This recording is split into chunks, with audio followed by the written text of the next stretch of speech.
What is your American dream? My American dream is one day open my Fifth Avenue crafts couture shop, classy men and women style. The first African-inspired clothes and accessories on Fifth Avenue. Right in front of Trump Tower. Successful and free, you know? Yeah, it's all about being successful. My American dream is to be one of the best known chef there is. Yeah, that's where I want to be now. I want to be known. And to be the best I can be. My dream is to be with my family and be able to take care of my family the best way I possibly can. I've had 2 more children since I've come here, and being in the United States has its benefits for my children. Everyone has a right to the American dream.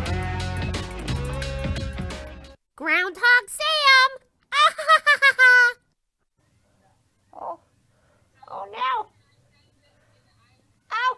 Ow! Oh no! Oh! That was not good at all! Oh! Hello, Brad Squad! Groundhog Sam here! I've got my investigation cap on today, along with my trusty magnifying glass, to try to figure out what kind of sabotage is going on in these speed rounds. I don't know, everything looks pretty good through this lens here. Everything's looking pretty copacetic. I think we need to recreate the entire situation. Hey, Julian, the TriCaster guy! Can you please get Yo-Yo on the line on Skype so that we can recreate speed round, please? When is Groundhog's Day? Oh, that's easy. February 2nd. Come on, easy. All right, what do groundhogs like to eat? Oh, well, I mean, come on, that all just depends. I mean, I personally am very partial to the pretzel, but others of my ilk enjoy grains and vegetables. So, you know, it just depends. Oh, okay, next one. Keep down. What do groundhogs do to get ready for winter? Well, again, I mean, I guess that just depends. I mean, when it comes to me, I don't really need to worry because I stay here at Spar Bernstein. So, you know, I just... Speed around! Okay. Most groundhogs go into a burrow. Anyway, go on. I know I'm not very fast. Ow! Wait, hibernation? Ow! Sabotage. I have to put more elbow grease into this investigation, okay? So stay tuned. But I can tell you today we will have no issues. None whatsoever. But guess what, Yonathan? Now is the time that we have all been waiting for! It's time for Brad Show Live! Starring Brad Bernstein with co-host Vanessa Ness-Quick Contreras and you, Yonathan Yo-Yo Elias! Yeah! Enjoy!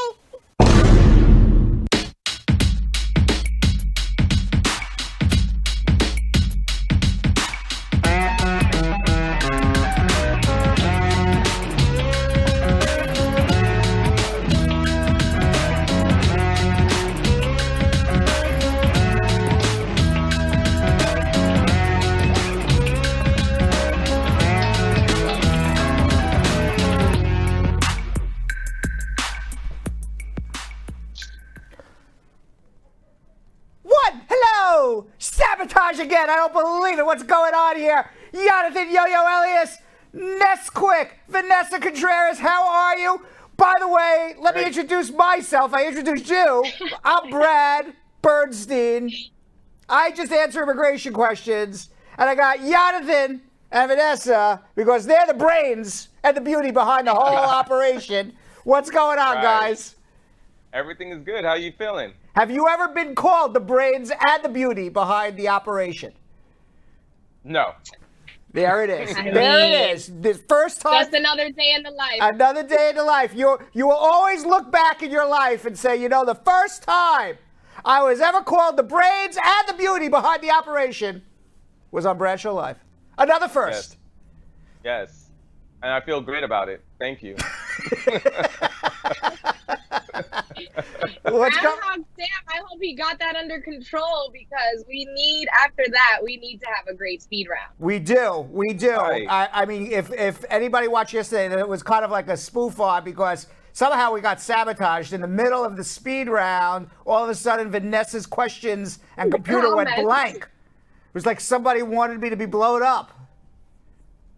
I want to know who it was. I want to know who it was too. Well, Groundhog Sam is on the case. Vanessa, how was your day today, my dear? Great day today. Great day. The weather was nice out. I took a little stroll on Madison Ave, and then, now I'm here. Oh, fancy you. And Yonathan. Great day as well. I was able to go to the gym.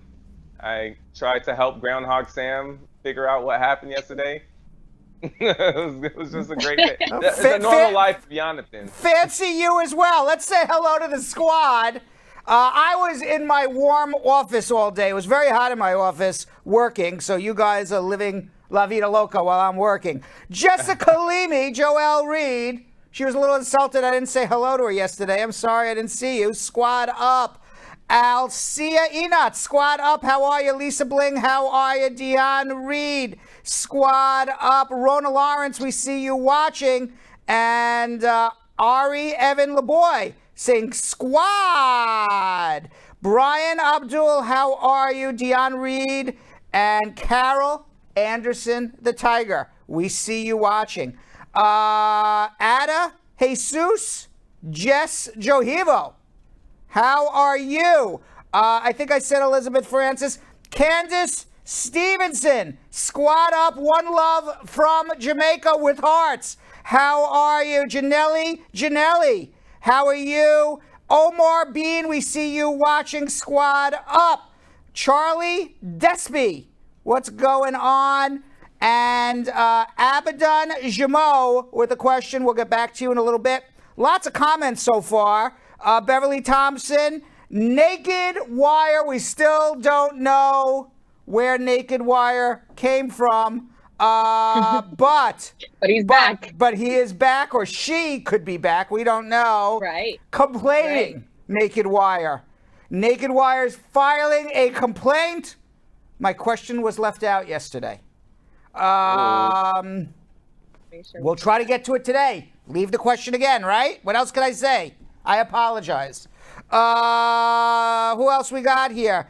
Doreen Dappa, Ricky Thomas, and Pizza. What's going on? Hey, Pizza. Pizza.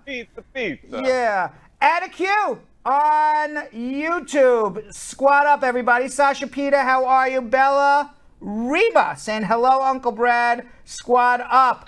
Warenge, hi Brad, we love and appreciate you. God bless you. Thank you very much. I appreciate that as well. Meme, sorry, squad up. Getaway Kath. What up, squad up team? You guys looking good today. Well, thank you very, very much. By the way, not only are we looking good, you should see what the crew looks like behind us. That I walked in, I'm like, you guys are one good looking crew. Spiffy back there. Yeah, huh? I don't know who's hiring so many good-looking, spiffy people around here. I know it feels good to just look at good-looking people, though. Why'd you tell? And by the way, you know who also is? I don't know another squad that's as good-looking. Now I'm sucking up to the squad, but generally, I am telling you, on a general basis, I've checked out the squad. We have about 6,000 followers, all good-looking people. I mean, we don't have anybody who is hit with the ugly stick in the squad. I was looking through Facebook the other day. I'm like, wow, we got a really good-looking crew and squad. I'm serious. I was saying this to my friend the other day. I go, do you ever go look? Because I say I pop in, but I don't really sometimes pay attention to what everybody looks like. And I started looking at everybody's I guess profiles and stuff. And I'm like, wow, our squad is good-looking squad. I agree. A lot of you would just to give this. We all should get a thumbs up. Yeah, just to hang out on Facebook with attractive people. That's a reason enough to join Brad's squad, right? Right. All right. Why don't you tell everybody what they need to do while I stretch and get ready for some schmoozing?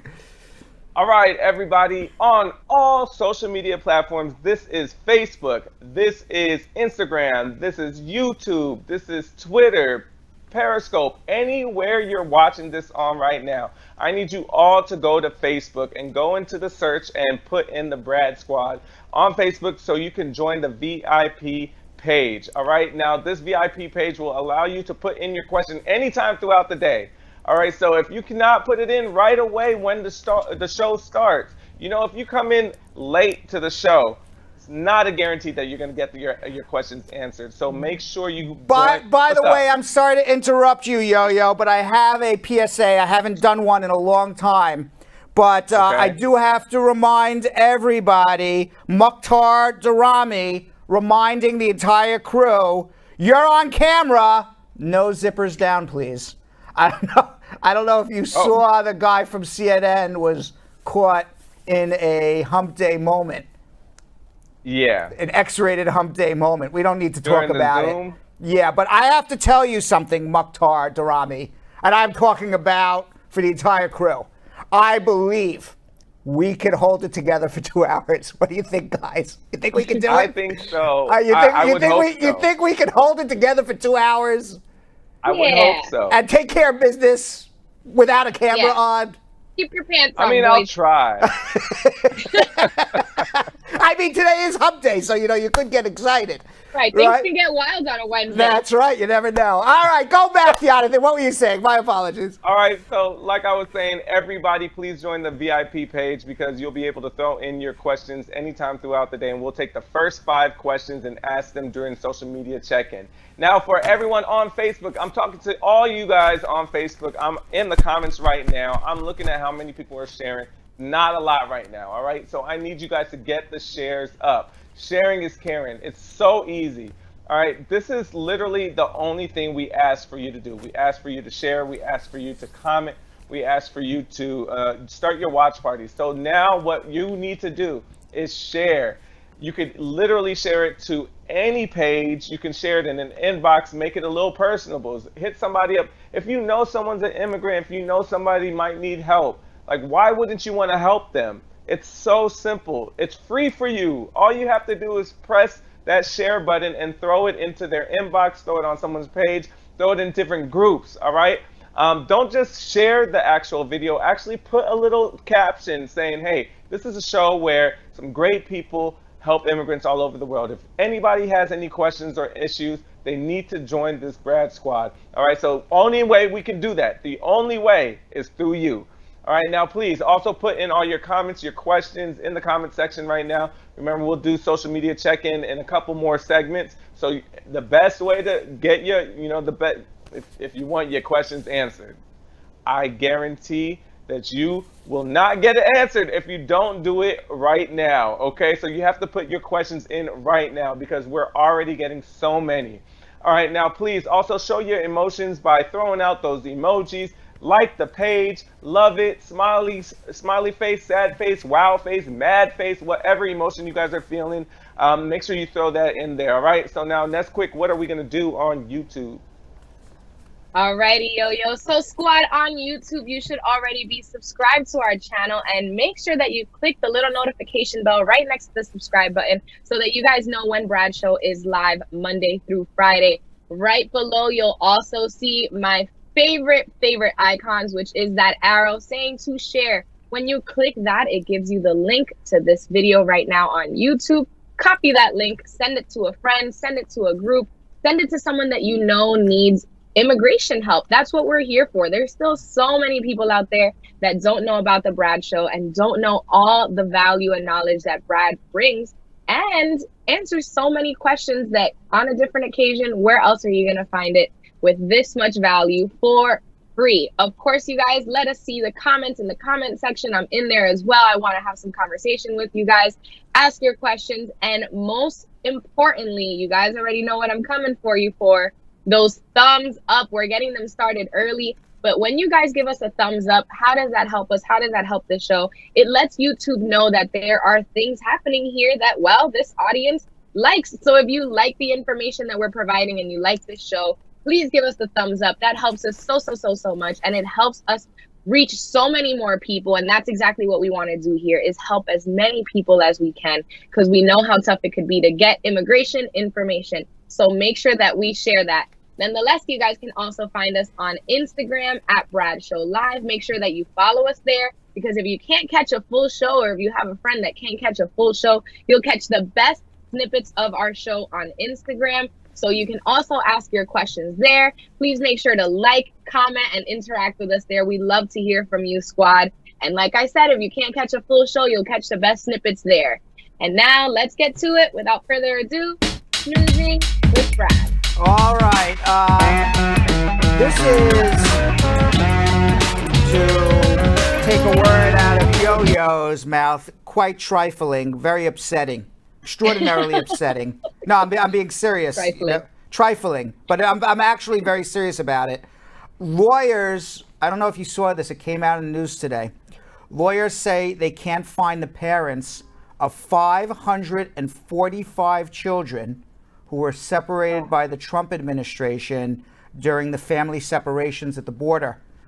Yesterday, lawyers announced they can't find the parents of these 545 migrant children. They were separated by the Trump administration.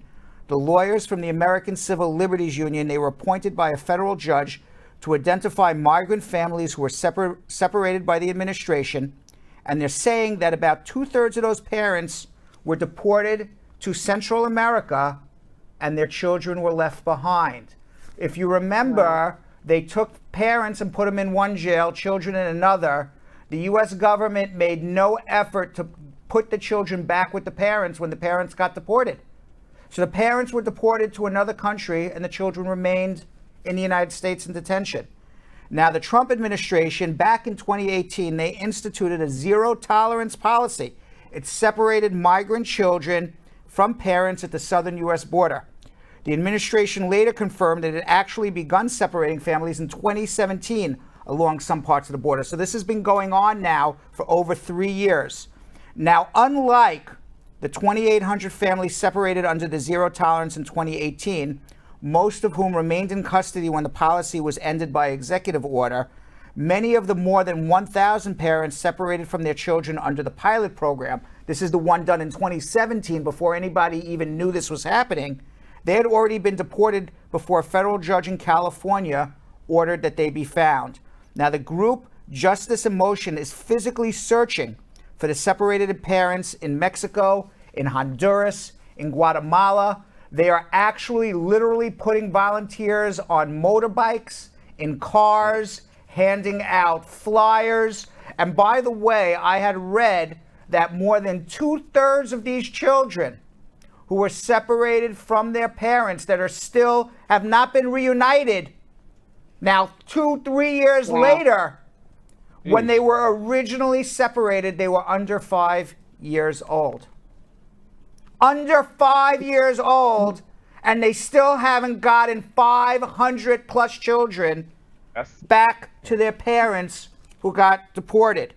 Now, I want you to know something. I am sure there are people out there who would say, well, they took it upon themselves. They knew the risks. They knew that, if they come to the border, that they would be, how would they know they would be separated from their families? These people were running away from violence. And they ran away from violence and ran right into a fire. Nobody, and by the way, even if they did know that, the 5-year-old didn't know that. The 5-year-old didn't. The 5-year-old didn't. That's what I was waiting to get to. The 5-year-old didn't deserve that. The 5-year-old didn't agree to be separated from his mother and his father. And now they're apparently they're still in detention or foster care or wherever it is. But these children were forcibly separated from their parents. And then I'm sure there's Americans who are saying, oh, I'll adopt them. I'll give them a good life. But nobody asked you to adopt them. They should be with their parents, their biological parents. Even when this all first started, I never understood what was like the reasoning behind separating the families, because in the end, it's like, why? Like, this only brings more responsibility to the United States, the whole foster system. Like, it's just It was deterrence. It was deterrence. So if you as a family member in the past, what would happen is if you came to the United States with a child, there was a federal court order back from the Clinton era that said that if you have a child with you, you have to be released from detention within 20 days while your political asylum application is pending. So people knew, bring your child, you go to jail for 20 days and you get released. That's what the government felt they were doing.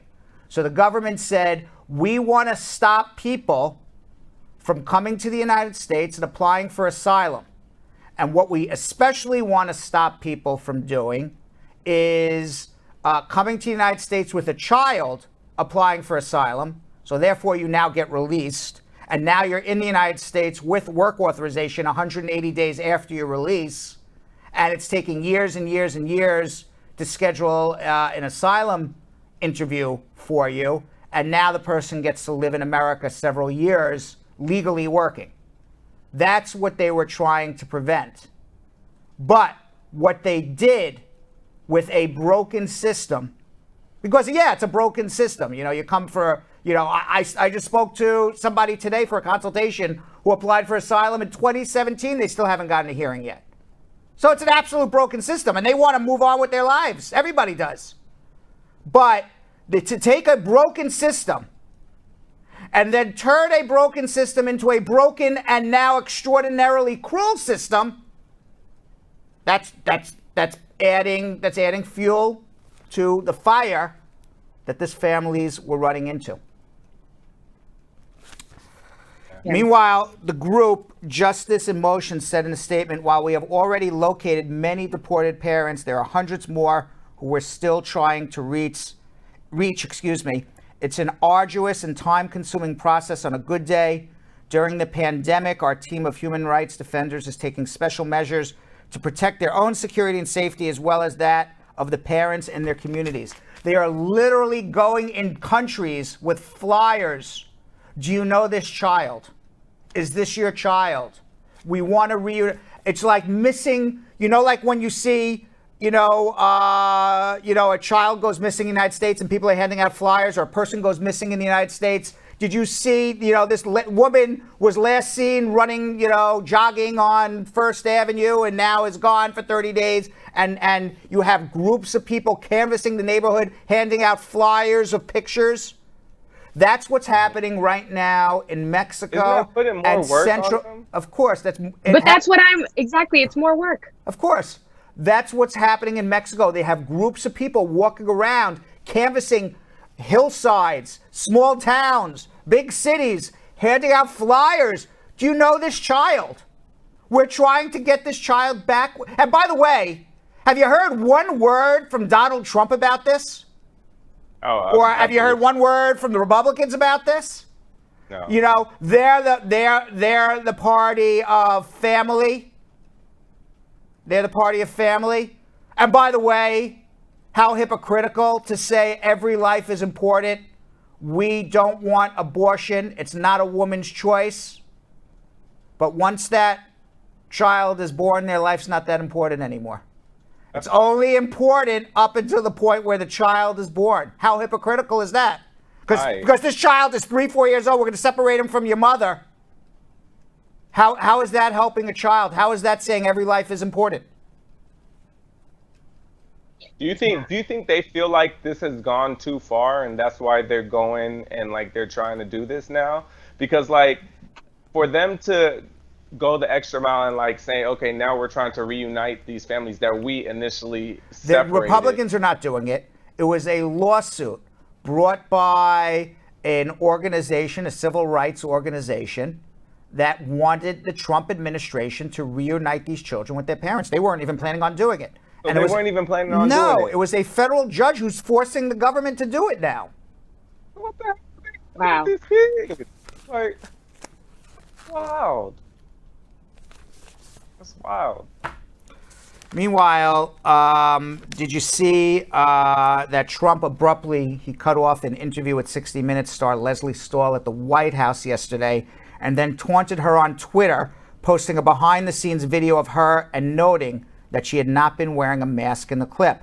Trump then threatened to post his interview with Stahl ahead of its intended broadcast time on Sunday, calling it fake and biased. The president, 2 weeks from Election Day, picking a fight with the nation's most popular television news program. It began after Trump grew irritated with Stahl's questions. She was asking too many questions about coronavirus. One person briefed on what took place said that Trump had spent more than 45 minutes filming with Stahl and her CBS News crew, and that the taping had not wrapped up when the president's aides had expected it to. Now, it appears that Stahl's approach did not sit well with the president. Hours later, Trump said on Twitter that he was considering posting the interview with Stahl prior to airtime. He described it as a terrible electoral intrusion and suggested that Joe Biden had been treated less harshly by journalists. Yo-Yo and Ness-Quick, can this election happen fast enough? Can we get rid of this guy? Can this election come any faster? Pointing fingers? Like, no accountability. He's just always pointing in fingers at anyone else. It's everyone else's fault. And I'm not going to speak on the topic. Like, what? Mr. President, is that you? By the way, the best thing I saw on this, there's a great, if you want to follow a great Instagram page, I love it. But I'm a political junkie. But I love it. If you want to follow a great Instagram page, follow the Lincoln Project. Now, the Lincoln Project, I'll tell you why I'm telling you this in a second. Now, the Lincoln Project is made up of Republicans who hate Trump and are voting, and they're voting for Joe Biden. And they are putting, as far as I am concerned, you know, it's my opinion, they are putting out the best anti-Trump material that I have seen from any group. So today on their Instagram page, after and go check it out, Lincoln Project. It's really great. After, I always send Jill every day like one of their like stories. And so anyway, on their post today, they have a picture of McInerney. She's that blonde woman who's the press secretary for Donald Trump, bringing in Trump's health care proposals. Because Trump, is in part of this interview, is presenting Leslie Stahl with an entire book of about 1,000 pages bound with his health care proposals. And he's handing it to her and saying, how come you're not asking me about my health care proposals? Here it is. Look at this. Whatever it is, thousands of pages or hundreds of pages, whatever it is that he said. And hands this big, thick book. And instead, you're talking to me about coronavirus, and I don't like the questions you're asking me. And then the Lincoln Project on their Instagram page has a photograph of Leslie Stahl opening this book after Trump stormed off. And inside that book is just empty white pages.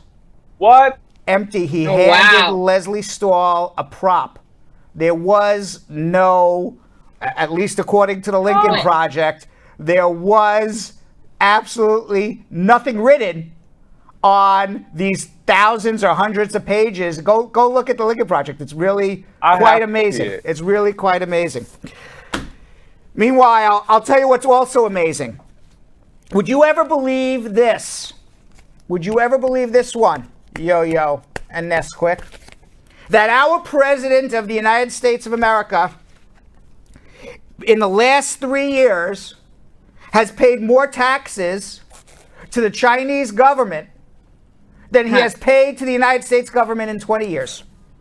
According to the New York Times, Trump International Hotels Management LLC, which is owned by Donald Trump, they have it's a corporation in China. They have bank accounts in China, Trump International Hotels Management LLC, and their tax records indicate that they paid, I'm sorry, I used the wrong years. They paid between the years 2013 and 2015, which is the 3 years prior to Trump running for president, a total of $188,561 to China in taxes.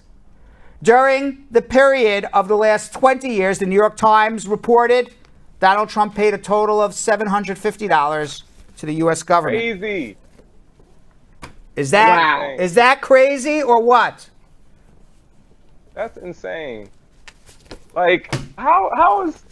I just don't understand how he's not in jail. I don't understand. I was saying to somebody, I said if he loses and the Democrats are in the Senate, the Democrats are in the House, and it becomes a landslide. And by the way, there's three possibilities of what happens. Okay? There's a possibility that Biden wins by a landslide. There's a possibility that it's a contested election, and we'll see which states are contested and who's going to win it in the Supreme Court. And there's a possibility that Trump squeaks it out, but he's absolutely not going to have a landslide like he did against Clinton. I personally think of the three scenarios, based on what just my own ESP, Okay.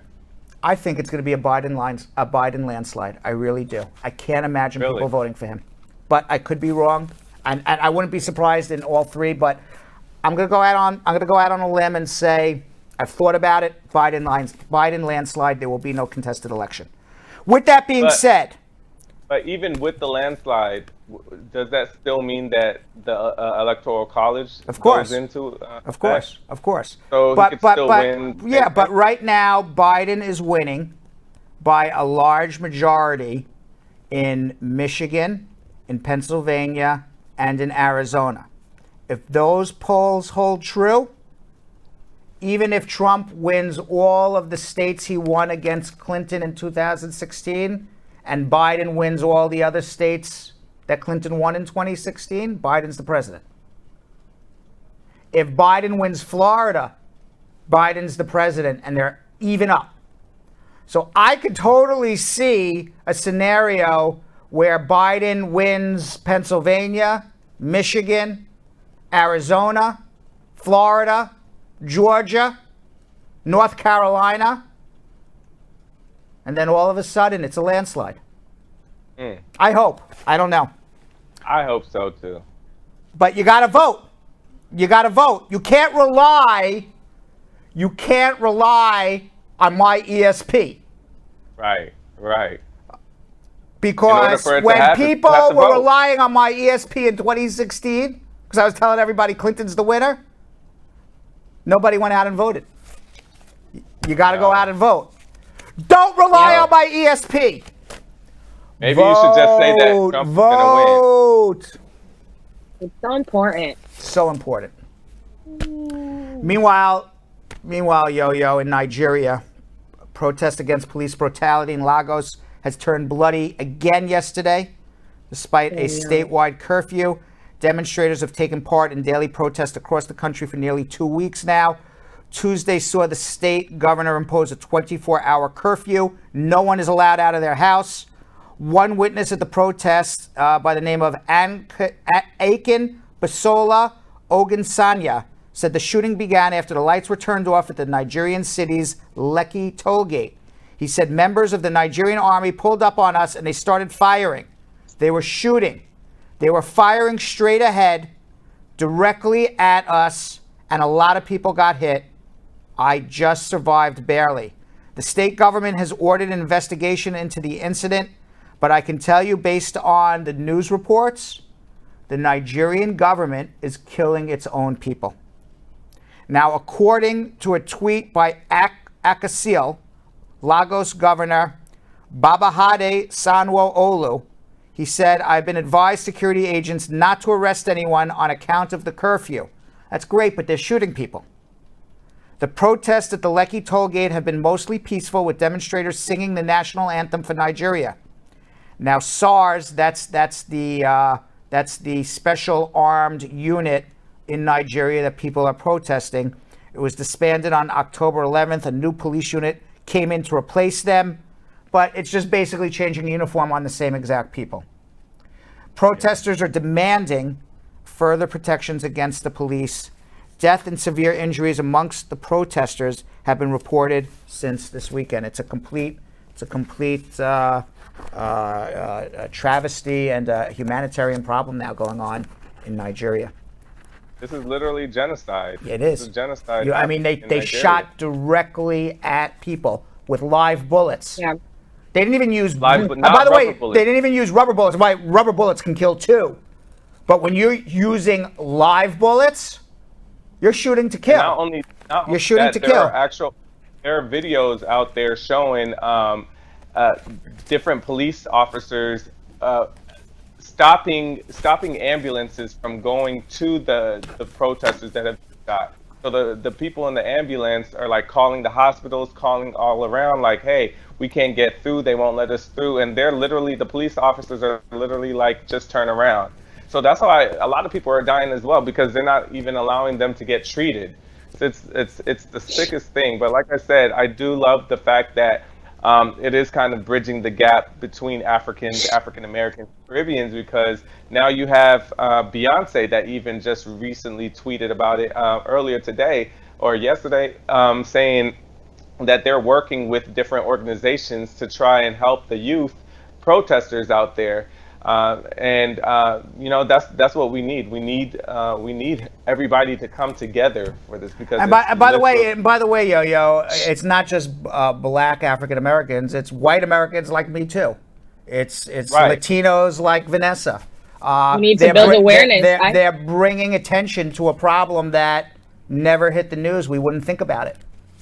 Yeah, I started seeing a lot of it on social media yesterday, and I think we need to use our platforms like everything else, the same way that we were for Black Lives Matter.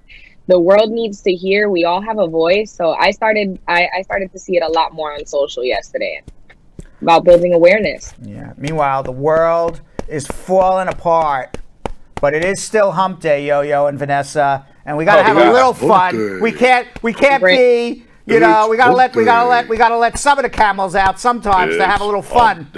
Right? Meanwhile, bring in the fun, Brad. Yeah, let's have a little fun here, right? Meanwhile, Stormy Daniels, did you see this? We have competing accusations by Stormy Daniels and Melania Trump calling each other hookers.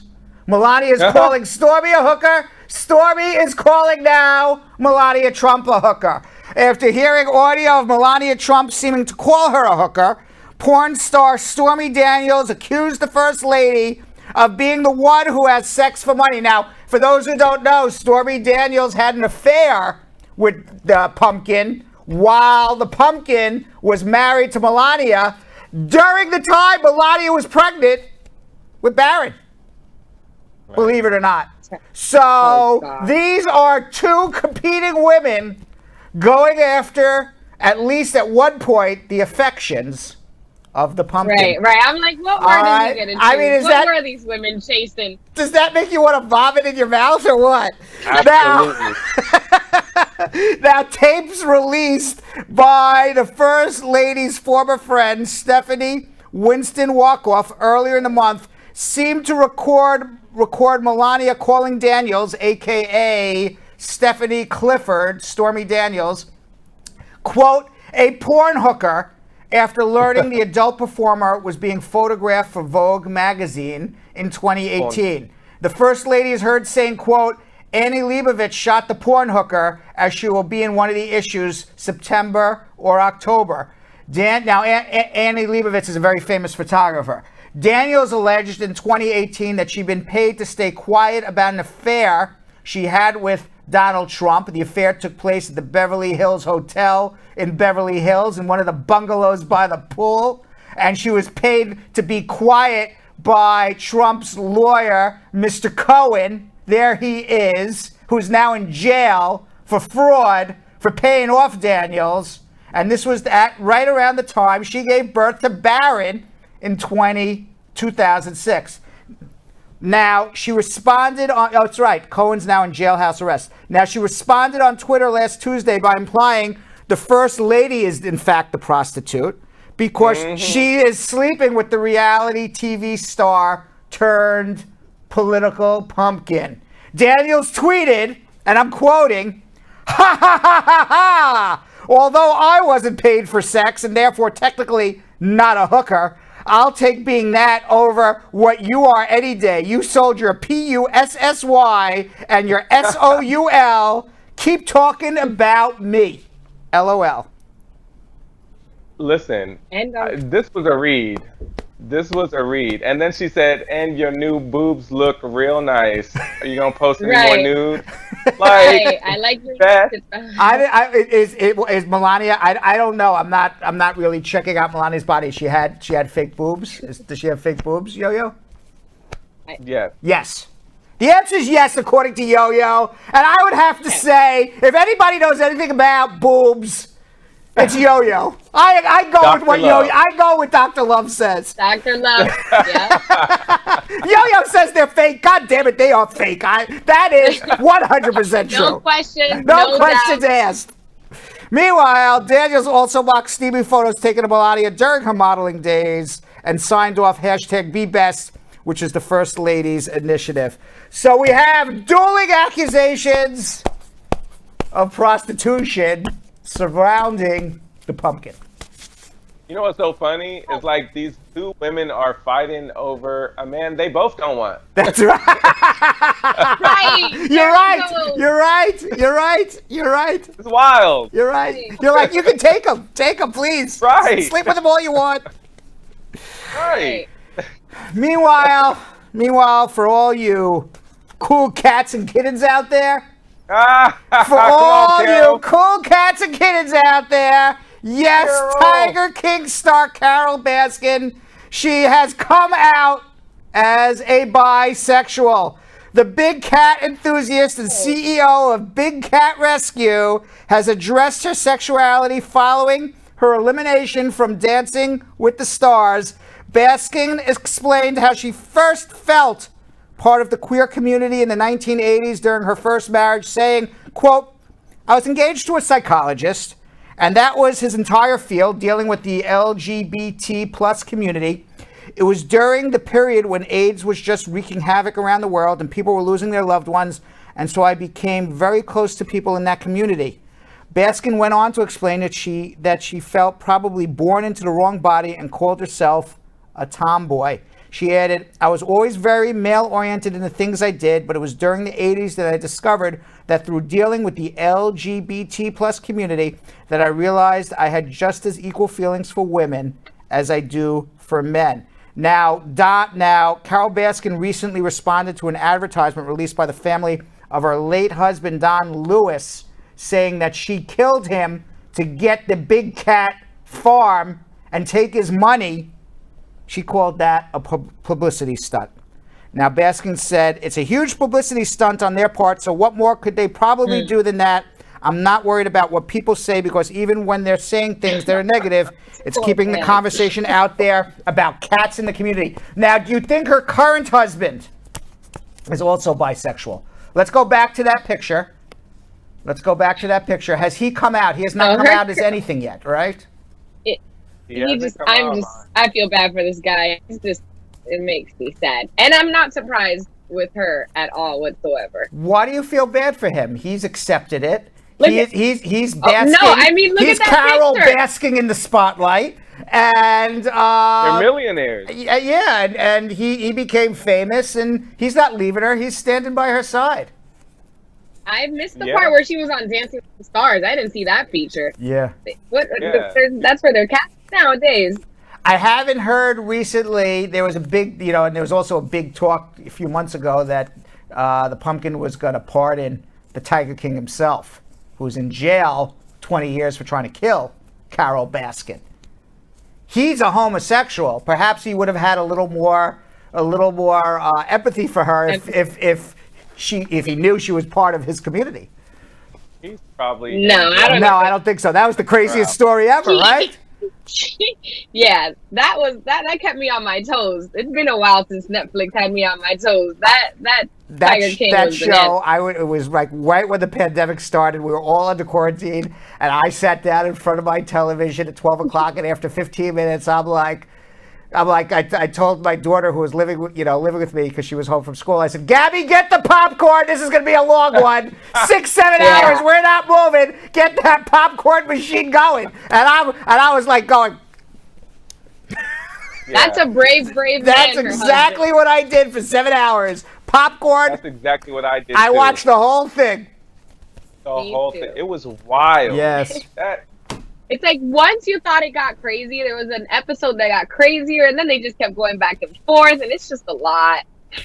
Yeah. Meanwhile, I don't know if this is a hump day story or just a disgusting story, but we're going to do it anyway because it's on my next card. In Indian airport, authorities literally struck gold, Yo-Yo and Vanessa, when they spotted a man walking very oddly and discovered he had 2 pounds of bullion gold shoved up his rectum. The Go Air passenger arrived from Dubai last Tuesday at Karula Kanor Airport, where he tried to avoid paying an 18% tax on the golden nuggets by smuggling them where the sun don't shine. Officials at the Air Intelligence Unit mined the stash worth about $60,000 from the unidentified smugglers. But I don't know when it came out what it would have looked like. Those are a big rectum to fit that in there. That is one massive rectum. People are brave. People are real brave. I'm going to tell you something. I would not want it to be that officer who had to do the body cavity search. That's not a job I would want. All right. Meanwhile, a photo of a dominatrix taking her submissive for a walk on a leash to a supermarket. It's gone viral. The woman captured in the photo defended the trip and explained she just wanted a bottle of juice. The unusual scene went viral after an image of the couple in a health food store in Los Angeles was posted on Twitter. The photo captioned, "Spotted in Erewhon today," and it racked up more than 100,000 likes, 15,000 tweets. It showed a woman wearing a skimpy outfit and chunky boots walking a man on all fours through the store while attached to a leash. This is our second photograph of a man attached to a leash. Carol Baskin and the husband, too. What the hell's going on here with this? I mean, if men and dogs treat them like one. What? If they're a dog, you got to treat them like a dog, right? There you go. Walk them like a dog. Yeah. Now, speaking to the Daily Dot, the dominatrix, who gave her name as Lark, said she had been buying a drink when the photo was taken. She said, "I just wanted some juice." Now, the 21-year-old denied claims she whipped the man or fed him out of a dog bowl. I don't have a dog bowl yet. We bought one after. I did paddle him, no more than twice. Poor man. I don't have a dog bowl. Poor man. Yet. I wonder if that's her boyfriend or a client. I don't know. I would say a client. I would say a client. Huh? I would say a client. People have I would say client too. People have. If that's a client, then she's getting paid really good because she's actually taking them out. You know what? Usually you do that in the house. I have a friend who's a dominatrix. So I'm going to tell you something. So you're familiar with the fees and rates. I'm going to tell you something. After hump day now of doing this for 3 years, I'm just way too vanilla. I gotta like go find something some unusual, something or other.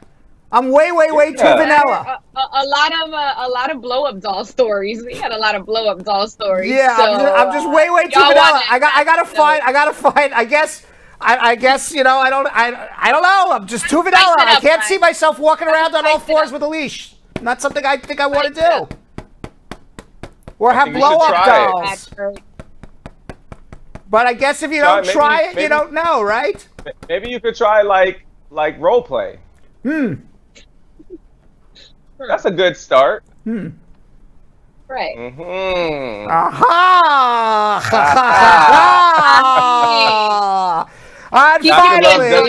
And finally, an adults-only theme park. It is opened in Tokyo's red light district, where guests can be served by porn stars and enjoy private video booths featuring adult entertainment. The 5-story theme park in Kobe-Kuchu, I guess it's called SOD Land, has been designed by Japanese adult film producer Soft On Demand, which has dubbed it the amusement park for adults. The theme park is only open to guests over 18. Each floor has a different theme. Now, according to local media, this basement is the newcomer adult film actress floor, where newbies are served by new and upcoming adult film stars with food and drink. Now, I don't know what else they're serving there besides food and drink, but perhaps they are serving more. We don't know. We would have to go and find this out.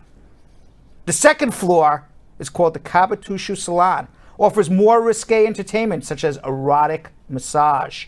The third floor, the famous adult actress floor, lets guests talk and mingle with the well-known adult film stars. The fourth floor is the silent bar, where guests are able to watch adult stars mix drinks while wearing bikinis. And only the first floor, obviously is reasonably tame, featuring a gift shop and a photo booth. Tickets cost 500 yen, or about $5 for 30 minutes. That's pretty cheap to go to the porn amusement park. I can't even get a large. You can't even get a large Diet Coke at Walt Disney World for $5. They charge like $7 or $8 for a large Diet Coke at Walt Disney World. Yet in Tokyo, for $5, you can go to the porn amusement park. There you go. Yeah. We need to do better here in the States, y'all. Yes. Everything's overpriced. Yes, which reminds me to give a PSA, okay? Yo-Yo's Body is not a theme park. Stop, right? You are not a theme park, right? I'm and if I were, I would be a lot more than $5. Because I can already think, I haven't even looked at the comments, but I already can imagine the comments about theme parks and Yo-Yo's Body. And so I'm telling everybody right now, Yo-Yo's Body, not a theme park. Off limit. It's worth, friend. But if you got more than $5, holla at me.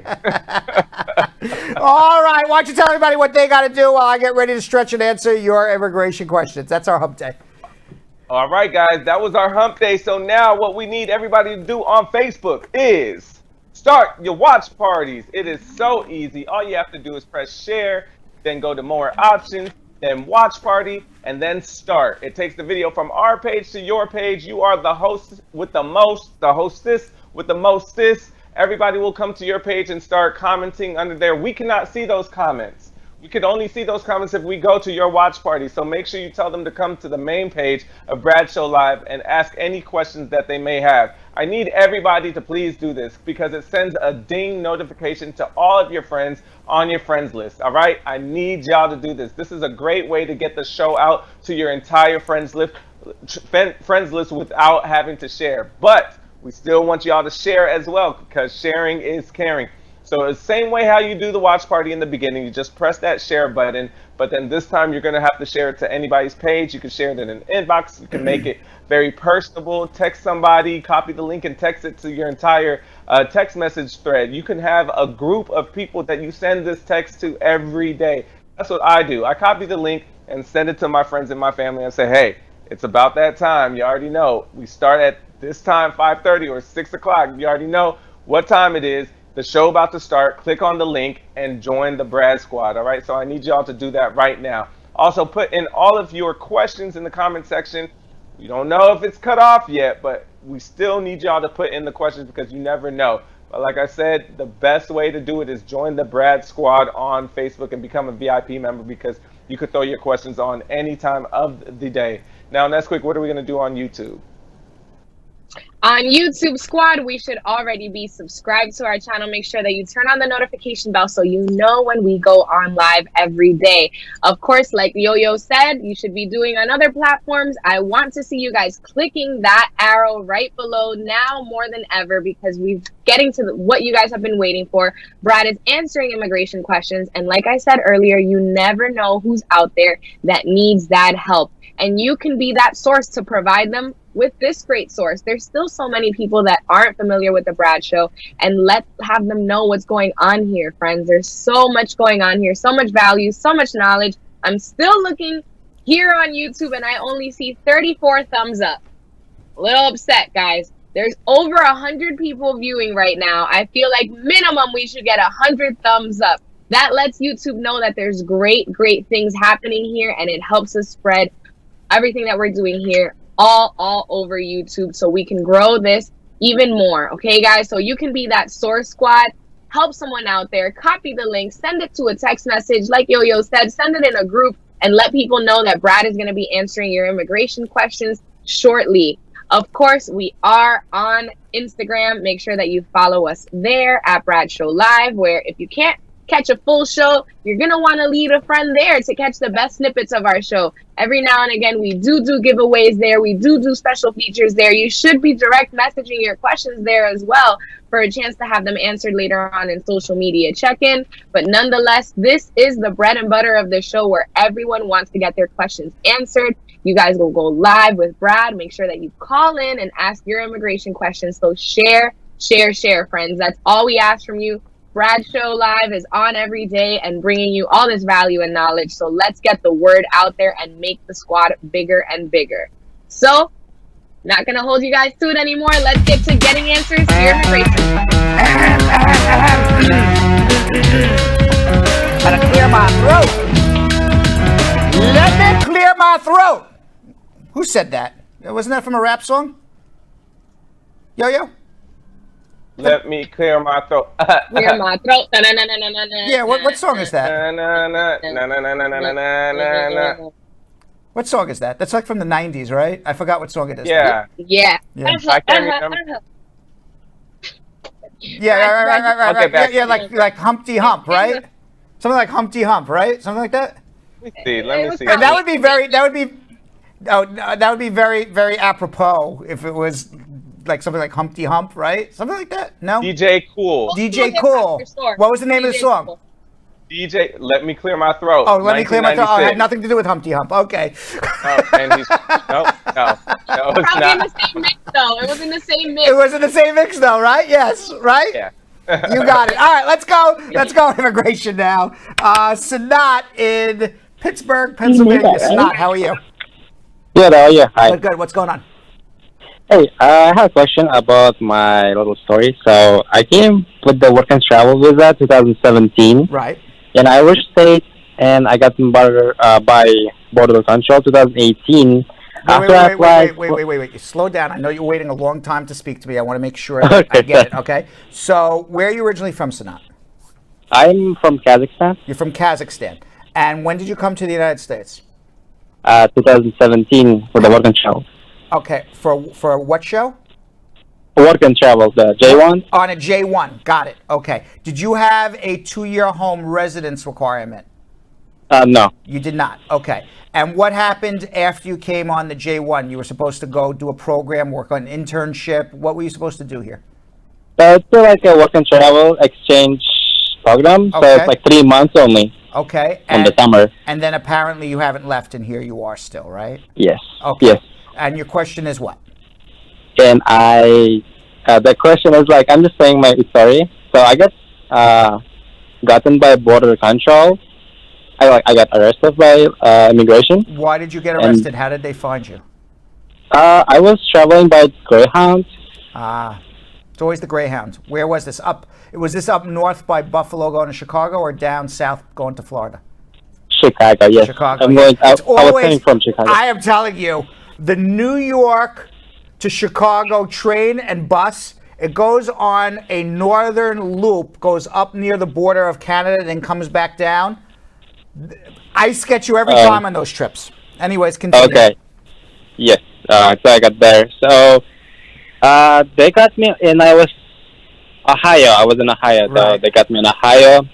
They put me in jail in Ohio, and I got out for the FA bond and everything. I got out, and I applied for asylum the less than a year, and I got master hearing. 2019 on June, and the master hearing they scheduled me for December 2020, 14 December. But I got married on September 2019 for U.S. citizen, and I applied for I-130 at November 2019, and I still didn't get my interview. All right. And, well, did you do this on your own, or you have a lawyer?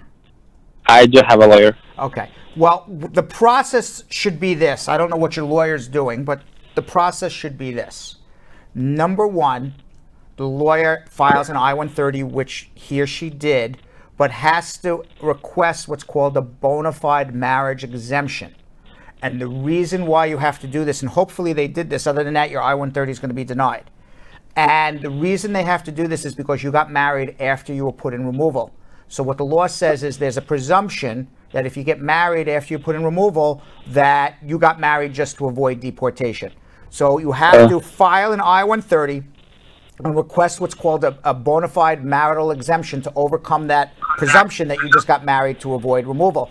And in that I-130, you have to submit a ton of evidence to prove you and your wife are in a bona fide marriage. You got to do it up front before, with the application when it goes in.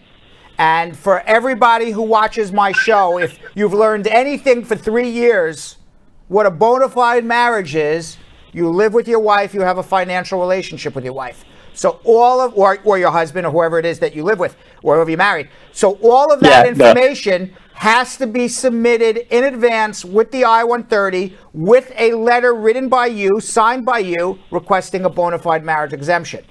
At the same time, your lawyer should be writing the judge and advising the judge, because the judge is going to get pissed off when you show up for your individual hearing in December and your lawyer tells the judge, oh, by the way, he's filing an I-130. We don't want to go forward with the asylum. Judge is going to be yelling at everybody. You don't want the judge yelling at you. You want the judge on your side. So you want to, well in advance, tell the judge, it's basically an motion to recalendar, that you want to go forward with this I-130 visa petition and waiting for an approval, and you want to recalendar your case to a master calendar rather than an individual hearing. Okay. If you need help, hold on. Did I answer your question, by the way? Yeah, I don't think she she put I-130, but I don't think she put a lot of evidence. I would just give my home lease and bank account, but joint account, but not really much. I don't know. I would have to look and see what he or she did. So hold on one second, okay? Okay. All right, let's go to Warren in Charlotte, North Carolina. Warren. Hey, Brad, how you doing? Good. How you doing? Good. Okay, I have a question. I've been married for 2 years. I moved with my wife from Connecticut to North Carolina. So, and then I had the conditional residence. So it's gonna expire on October 2021. What's going to expire? One second. What's going to expire? The green card, the conditional green card. Okay. Yes, and so recently I was victim of a domestic violence. So I left. I have a police report and a restraining order, and I have tons of proof that the marriage was bona fide. So I was just asking if I apply for a waiver, how much chance I have to be approved. How much chance do you have to be approved? You want an exact number? No, I'm just asking for your advice. All right. So my advice is this: if you have proof that you lived in a bona fide marriage, you have a police report.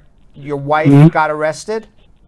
No. Okay. I didn't file a charge, but I have a restraining order. Okay, but the police came to the home? Yes. Okay. So the best evidence, I have a restraining order. By the way, the best evidence, one of the best evidence, sadly, one of the best, and it's a sadly, but it's true, one of the best evidence to prove you and your wife are in a bona fide marriage is the police showed up and you're fighting like cats and dogs, because they find you living in the same home, fighting and screaming and emotional with each other, and maybe even physical with each other. People who are in business marriages, they don't care enough to fight like that or live together. Right. So, the fact that the police came and saw you there is great evidence. Do you have, so it sounds like to me, you certainly have enough evidence to prove you're in a bona fide marriage. Now, to do the waiver, you have to prove one of two things. Either one, you're divorced, or two, you were the victim of extreme and domestic violence. So you can go forward with the domestic violence and prove it's a real marriage. Whenever you do that, unless there's an arrest by the police, because if there's an arrest and your wife is charged with domestic violence, well, that's open and shut. Because, courts, district attorneys. I have a restraining order. Okay, so that goes far. It doesn't go all the way to an arrest. You always leave it up to the discretion of an immigration officer. Was there, in fact, domestic violence? You're giving them, let me see, yes, no, maybe, yes, no, maybe. If you get a divorce, there's no yes, no, maybe. Here's the divorce. You can't argue it. You're divorced and it's a real marriage. So my advice to you, since your green card is going to expire shortly and you're not divorced yet, is you file that application based on abuse and that you were in a real marriage to remove the conditions of your permanent residence. But think about doing a divorce as well. It's not worth being married to this woman anymore if she's abusive to you, and make sure you're divorced, and use that as a backup just in case when you go on the interview to remove the conditions, that the officer doesn't believe there was domestic violence. All right. But it sounds like you got a good case to me. I can't give you an exact percentage, but it sounds like a good case to me. How long is it going to take? Over 18 months. Right, over 18 months. Okay. All right. All right. But Thank you. while it's pending, you're still going to have a green card every day. So it's never going to be a day where you don't have a green card. Okay, good. All right. Good. All right. Thank you, Brad. All right. I appreciate it. You're very welcome. And can I have a consultation? Yeah. Hold on one second. Let's go to Saeed in Calgary, Canada. Saeed. Hi, how are you, sir? Hi, how are you? Good. Good. You have anything else to say? Question? Comment? Hello? Saeed. Hello? Hello. Yeah, good. Yes, You go hear ahead. me? I hear you. I heard you say, how are you? I said hi. Okay, so I have a question. My daughter is sitting in the USA. She born in New Jersey. Uh-huh. And I lived with her that time. And I deported from there in 2003. I came in Canada. Why were you deported? Because I was stay there longer, So you were an overstay. Where are you from? Yeah. Where Pakistan. You're all right. So you were from Pakistan. You came to the United States. You overstayed. You got ordered deported. And then what? Did you apply for asylum to Canada? Is that what you did? Or you had family? No. I applied for the. I'm Canadian citizen right now. You're a U.S. citizen now. Canadian. How did you get to Canada? How did you get to Canada? I just crossed the border. You got asylum, Oh, that's what I said. You went to Canada and applied for asylum. Okay. Yeah. All right. So now you're a Canadian citizen. And your question is, you want to come back to America? Yeah, so I applied for a 10-year period deportation. I stay in Canada. I didn't go through USA until I apply for the waiver application, and they approve my waiver application. As soon you come to USA, you bring the piece of paper. You can go in and out. So now, with the reason my daughter is 21-year-old right now, so she petitioned me to bring to in United States. So how long it took the procedure to bring me back to United States? Well, she would have to file an I-130 visa petition. She Okay, let me take you through the process, and then I'll tell you the time. She has to file an I-130 visa petition, get it approved. You got to process at the U.S. Embassy. When you go into the U.S. Embassy, you have to file a 212 waiver to return after a prior order of deportation, even though the deportation was back in 2003. The 212 waiver is a balancing. All the positive reasons for you to come versus the negative reasons to not allow you to come back. The only thing you did bad was overstay your visa. You already did that same balancing act for the non-immigrant visa waiver. So you're going to file the same exact documents for the immigrant 212 waiver. You'll get that waiver approved. You'll come to America. But, it takes 12, 18 months to process for a green card for an I-130, another 6-9 months for a 212 waiver. So you're probably looking at about 2 years and change, something like that, start to finish. So I applied. I got a receipt from the USC. I got your application. I received your application. How long they took right now? What application did you receive? I filed the I-130 form, my daughter. Right, I just told you it takes about 18 months to get the I-130 and process at the U.S. Embassy, and then another 6 to 9 months for the waiver. So that's what the process will be. Oh, okay. All right, hold on if you need help. And some of the comments, people are saying, stay in Canada. What's going on here in America? All right, let's go to Camille in Queens. Camille. Hi, Brad. How are you? Good. How you doing? Good. So my first question is, will the injunction, do you think it's going to be resolved before the end of this year? Ask me after the election. Say that again, Brad. I'm not sure which injunction, because there's a lot of different injunctions. Oh, the N400, the N400. Okay, the injunction for the filing fee increase will probably Yes. last through the end of the year. Correct. Okay, perfect. Well, okay. Now, another question. If a parent is stripped of their rights and the child is, Adopted. okay, filed, adopted. Right. Mm-hmm. Let me ask you two things. Can that child later on in life file for those two parents? No, you've broken the bonds forever. Oh, okay. Okay. And so that would answer. So that child that comes up. So let's say a From child. Let's make it very easy. You got a child. Okay. They live in Jamaica. The mother's stripped of her parental rights. Some, very nice family in America, whether it's a relative or a stranger, whoever, files an orphan petition, takes this child because the child has no mother and father anymore, and then does an adoption here in the United States of America. Legally, the parents of that child is the adopted family. There is no, when you're stripped of your parental rights, you are stripped of your parental rights. It's exactly what it means. You are no longer the parent of that child. Okay. Does it affect, or can it ever affect, say, for instance, the parents that are coming through the state? No.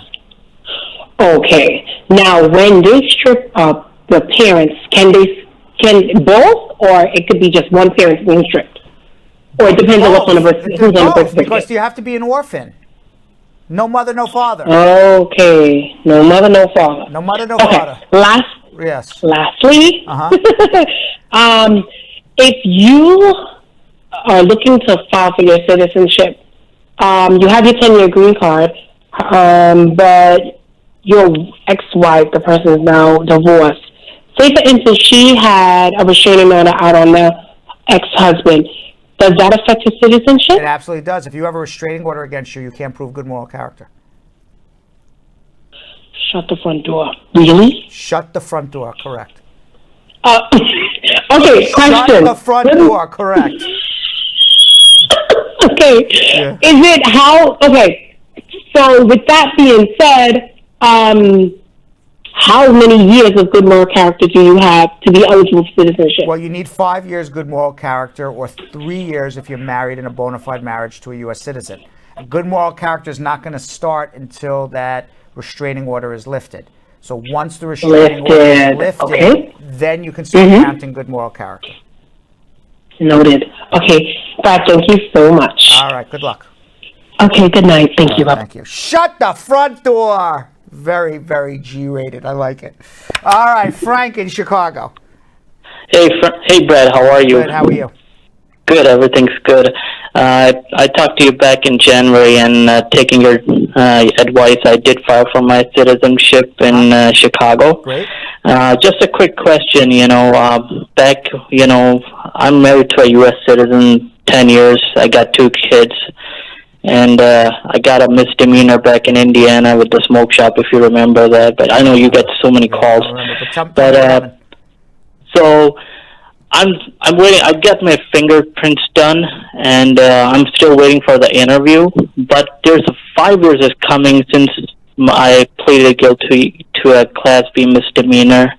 It was unsupervised probation, which ended 2016. I applied under the 3-year rule, married to a U.S. citizen. Should I go ahead and do expungement during the naturalization, or should I just wait? It's not going to make any difference on your naturalization whether you. Right. Yeah, they can see everything. I understand, but with that, you can if you want to. It's not going to affect it one way or the other. Oh, it won't affect it. Yeah. So yeah, that's what I want. I'm like, should I do it or not? Because I mean, you expunge it because it's just they don't see it if you I guess apply for a job or whatever. Yeah. Right. So yeah, but they still see it. You do it for your own other reasons other than immigration, but for immigration, it doesn't make a difference. It won't make any difference. Okay, that's all I wanted to know. I'm still waiting on the interview, though. I've kept it clean, and yeah. All right, good so luck. Thank you very much, Brad. Thank you. Okay, Appreciate it. Okay. Bye-bye. All right. Iffy in Austin, Texas. Iffy. Hello, Brad. Good afternoon. Good afternoon. So I got my work permit in June, and when I got the work permit, I was reading through the notes written there. I'm from Nigeria, and it says that if someone has overstayed or something like that, that the CBP officer has the right to deny the person entry if they You're go talking about the advanced parole. Yeah. Uh-huh. So, I mean, since I overstayed before I got married and got the advance parole, if I decide to go to Nigeria, I don't know if it's possible with the advance parole. If you go under 4 weeks, I don't know what you're reading, but if you go for under 4 weeks, I know what I read in the law, you'll come back. Okay. The second question is, my wife, because of this coronavirus and everything, she's self-employed and she's receiving a little bit of unemployment benefits. Will it matter?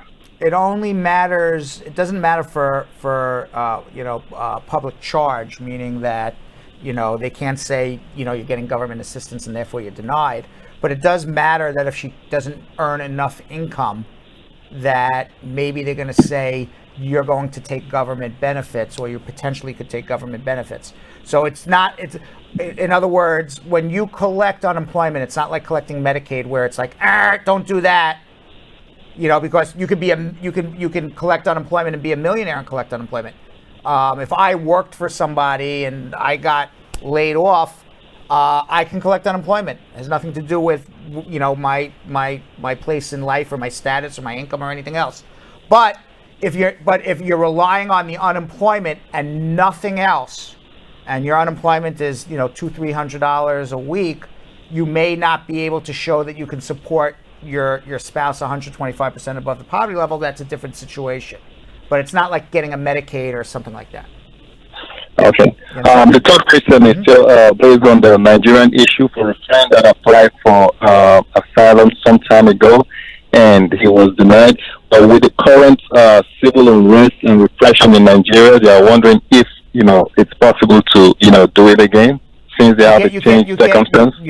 You can't do asylum again. If you've been ordered deported, you've been ordered deported. I guess. No, he was denied the asylum, and he got married, and just like you were saying earlier on, right?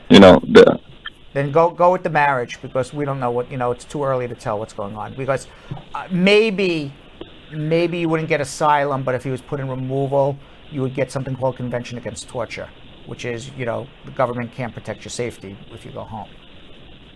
Okay. All right. All right. Thank you. You're better off to get a green card through marriage. All right. All right. Thank you. Let's go to Monica in Boston. Monica. Hello. Hi. How are you? I'm good. How are you? So I'm good. I'm sorry. I was taking a drink. I'm sorry. Oh, no, that's okay. Yeah. That's okay. So actually, I'm a medical student. I was working at a hospital, but I lost my job. So can I take an unemployment benefit, because I have to apply for my husband's change of status? That's why I'm asking about it. You're a citizen? Yes, I'm a U.S. citizen. Absolutely do it. Because you want to know why? You're unemployed either way, so you might as well get income from it. It's not going to prevent you from filing for your spouse. Right, and because I'm a medical student, so in 2021, hopefully I'll be applying for a good job. Yeah, absolutely. Absolutely. I mean, you'll need an affidavit of support from somebody else, but yeah, go collect unemployment. All right, thank you. All right, good luck. Let's go to Andre in Los Angeles. Andre. Hi, Brad. How you doing? Hi, how are you? I'm doing well, sir. Thank you. I asked this question before, but I texted in. So unfortunately, I was at work when the answer came in, so I wasn't able to hear it. But anyways, I was arrested when I was a minor. I was arrested back in 2000 for carjacking was the charge. But I was placed on probation, but then I did not finish my probation. So when I got to over the age of 18 years old, I had an arrest warrant for the same crime because I did not finish my probation. So when I went back to the juvenile court, the judge decided to just dismiss my case. So she said, you know what? What did the judge decide to do? To dismiss my case. Dismiss the fact that you didn't complete the probation. So you were not charged. you were not charged or found guilty of violation of probation. Correct. Yeah, she just You're very dismissed lucky. it. You're very lucky because I was getting concerned that, but you know, was the underlying crime a juvenile offense, or it was a felony or a misdemeanor? What was it? No, the disposition said that my case was dismissed and that they found it to be delinquent. Okay, so you were juvenile delinquent. Your case is dismissed. Congratulations, you have no criminal record. You have no criminal Correct. record. I have 2 more arrests after that. So anyway, yeah. I had so more anyway, faith in you than that, but okay, let's hear what happened. So going back to my story, then I was 16 years old, and I got arrested for conspiracy of it was a drug offense. But I was a minor. I was 16 years old when that happened, and they decided to release me. They dropped the charges dismissed again, so they just released me and let me go home. So after that, I got arrested again, but this time I wasn't already an adult. I was 19 years old when I got arrested for assault. And then again, it was a false police report, not a false police report, but someone called the police and said it was me. Right. So then finally they detained me, and then I went to the detention center, and then hours later, they just released me. So lucky you, Andre. 3 arrests and a probation violation, and based on what you're telling me, you have no record. Correct. Okay. So on 2018, I finally got my interview for my adjustment status, and I got my green card. Great. And I got my green card for 10 years based on marriage. Great. So now my question is, now I'm trying to travel to my home country to visit my family, and I've been traveling soon, but I'm a little concerned because of those arrests. Is that going to be an issue for me once I come back? No, because you're allowed. You don't have a criminal record. You already got your green card. You're fine. Okay, and then lastly, Where are you from? I'm from El Salvador. Okay, and lastly, what? Yeah. So my last question is, when it comes to the time to file for naturalization, is this going to affect me on my interview for citizenship? I mean, you have to bring the dispositions again that you've shown already, but it won't affect you, and you'll file your citizenship in 3 years, in 2021. Got it. Okay. Well, thank you very much. I mean, I really appreciate it. Thank you. Okay. Sounds like you're okay. Good luck, and I'm glad everything worked out for you. Thank you, sir. Bye-bye. Okay. All right, let's go to Dash in Baltimore. Dash. Yes. Hello? Yes, Dash. How are you? Hi. I was calling because I'm married to a man from Jamaica, and I petitioned the file for his son, my stepson. And they asked that my husband do DNA testing. So he did the DNA testing, and we had, they gave us till like the 13th of November, but we called back the site to find out about the child getting DNA testing in Jamaica, and the testing site here said that Jamaica's not doing any testing. Yeah, I don't know about that. We would have to figure it out. So what will we do at this point? I don't have an answer for you. It's the first I'm hearing Jamaica's not doing any testing. We would have to call the U.S. Embassy in Jamaica and figure out what alternatives they can give us. I don't have the answer for you. In other words, you're telling me right now you called and they said there's no testing in Jamaica. It's the first I'm hearing about it. I don't know. We got to find out if that's true or not true, and then we got to speak to the U.S. Embassy and figure out what alternatives there are. I don't know. I would have to figure it out. Oh, okay. All right. So it's not like I can tell you, yes, call Quest Labs. They'll do it. I have no idea. Because you can't. The child is in Jamaica. You can't. How do you get the child out of Jamaica to go to a different lab? So we got to figure out other options. All right. But hold on 1 second. We'll figure it out. I don't have the answer. Okay. All right. Mm-hmm. There we go. All right. Our last call from Kay in San Jose, California. Kay. Hi, Dad. How are you? I'm doing good. How are you? Good. What's going on? I'm in US on L1 visa. Last year, my wife came on a dependent. What type of visa? L1 visa. L1 visa, intra-company transferee. Where are you from? From India. Okay, so you're a manager or executive of a company. You worked in that company 1 year in India in one of the last 3 years, and you came over with your wife. And she has a work permit too, I assume, right? No. I got married recently, so she came on a dependent visa on L2 here. But she was not allowed in because she was not able to produce some of the documents. They sent her back. What wasn't she able to produce? Because she was on F1 before I got married to her.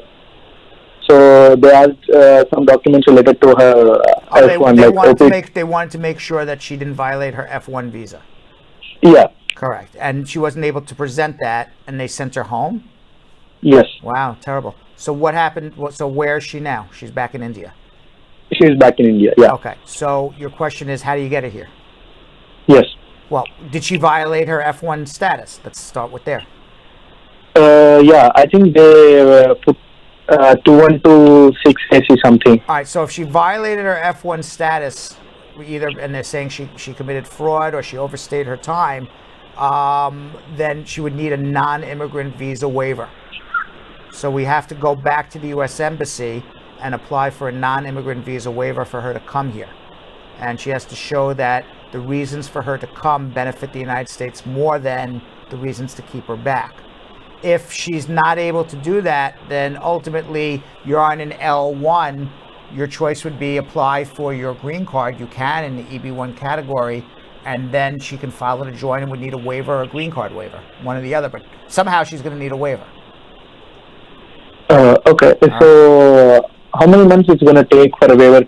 I don't know I don't know where in India she is, so which embassy she would be going to, and non-immigrant visa waivers take a couple weeks, but with the pandemic, maybe longer, depending on what embassy and their staffing. So weeks to a month, 2 months, 3 months, could be anywhere in that range, but not going to be years, obviously. Okay, can you help us file it? Yeah, hold on 1 second, okay? All right, that was Kay from San Jose, California. In today's Braducation, I answered the question, how long after I get married should I file for my wife or my spouse? You can file for your spouse the next day, and you should. People think that they should wait because somehow it's going to make it look like it's more of a real marriage. Quite frankly, if you're in a real marriage, it's going to be real if you file the day after you get married, and it's going to be real if you file 6 months after you get married, and it's going to be real if you file 1 year after you get married. So you might as well file right after you get married. If, on the other hand, it is something other than a real marriage, whether you wait 1 day to file, 6 months to file, or a year to file, I can almost assure you will not get through. The Immigration Service will figure it out, so you're only hurting yourself and fooling yourself. Quite frankly, don't outsmart anybody. Don't try to outsmart yourself. If you're married and you want a green card, get married, file right. And by the way, if you didn't get your immigration questions answered, you could always follow me on Instagram, as I always say every day. You can follow me at Real Brad Bernstein. You can drop me a DM. I'll try to answer your questions as best as I can. You can also follow us at Brad Show Live. Get the best 1, 2, 3 minutes of Brad Show Live. You can't handle 2 hours, but you can handle 2 minutes of me. That's the place to go, at Brad Show Live on Instagram. And Yo-Yo and Vanessa. Yep, you guys can follow me at Yonathan Elias TV on all social media platforms. And you guys can find me at Vanessa Contreras TV. All right, so in today's Spar and Bernstein close-up, partner and immigration attorney Shannon Laguerre-Mengret explains what the I-944 form is. Let's listen and learn.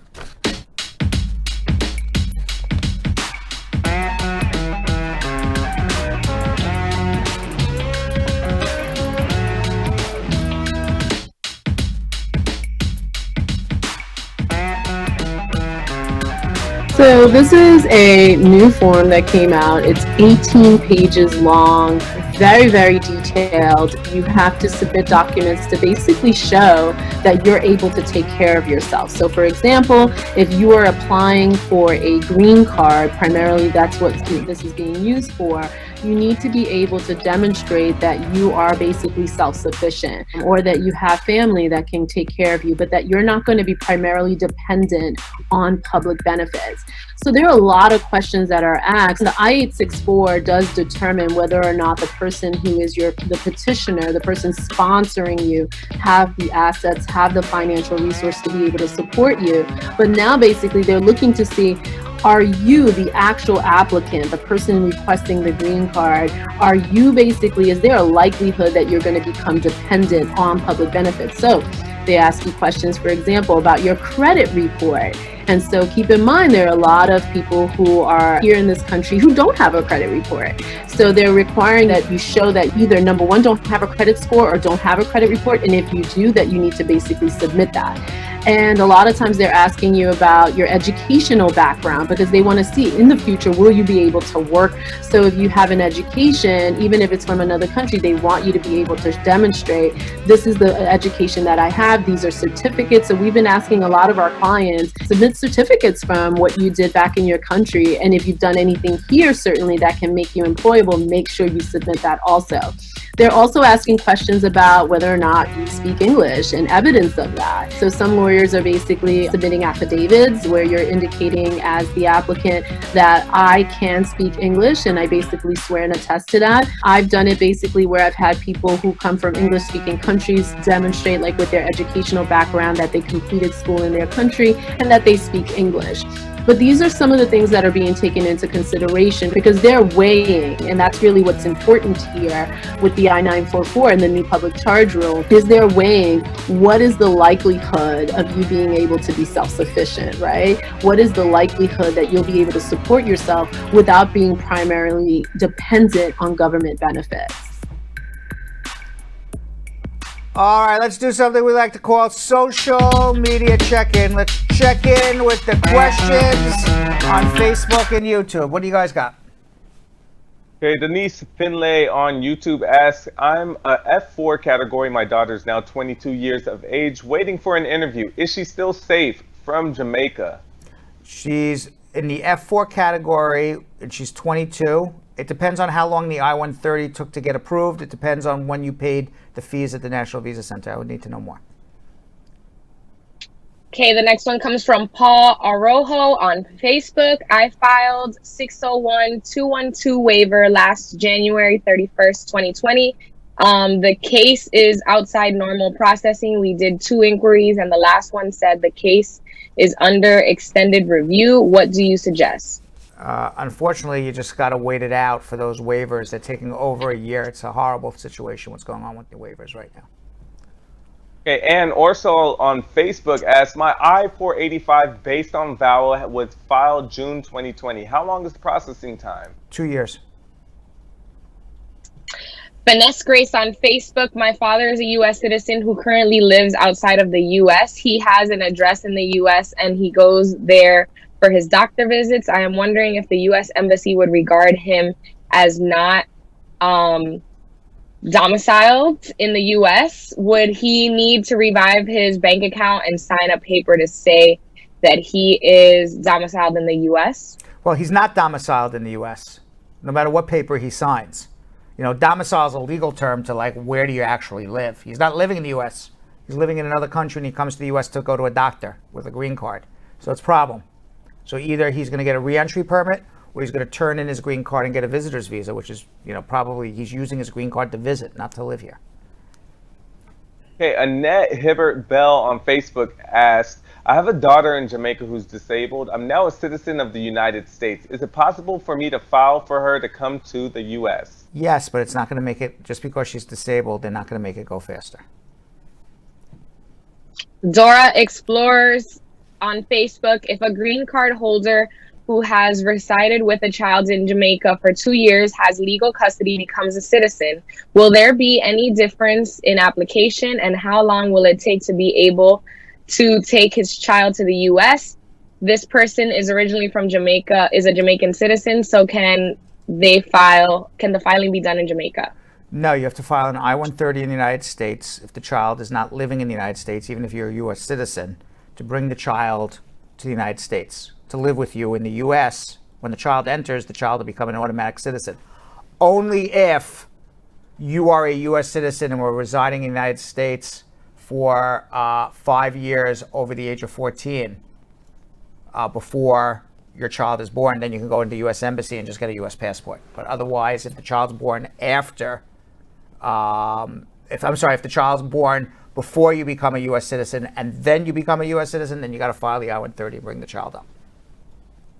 Okay, Anonymous asks, my brother who was my sponsor passed away. My information is at NVC, and I've worked steadily for over a year. Do I still need a sponsor? Yeah, you need a substitute sponsor, a close family member. This one's also from an anonymous. I recently got my combo card under VAWA, but I have a pending application I-145. I'm making plans to take a trip for 27 days. Is that too long to stay outside the country? No, less than 30 days is fine. Candace Stevenson on YouTube asks, how long does it take for a U.S. citizen to file for their mother and father? It depends where the mother and father is. If they're in another country, 12 to 18 months. If they're here, hopefully 12 months for an adjustment. Okay, Mike E on YouTube. When do extensions start to count when you file? The day you file. What do you mean extensions for what? Your work permit? You get 180 days past the expiration of your work permit as long as you have a pending work permit. So you get extra 180 days from the end of your expiration. So let's say your work permit ends today and you filed a month ago, you get 180 days from today. Yakisha, do you hear that? I do. Okay. I do hear that. Loud and clear. Now I don't. Okay. Okay, I don't either. Okay, right. I thought that was just me. All right, Yakisha Burnett on Facebook asks, can someone on child support marry an undocumented person and still file for their papers? As long as they're paying the child support, yes. Jasprit Singh on YouTube. What is the removal for condition? Please explain. That's when you have a 2-year green card and you got to prove you're in a bona fide marriage. They want 2 bites at the apple, the U.S. government, for you to prove that you didn't marry this person just to get a green card, or you paid this person just to get a green card. They want to be able to interview you twice. Once when you get the card, and then 2 years later. That's why they make you remove the conditions. Okay, Jasprit Singh is also asking on YouTube, where can you get the documentation or proof of payment for tickets that are 3 to 4 years or 6 to 7 years ago? Tickets for what?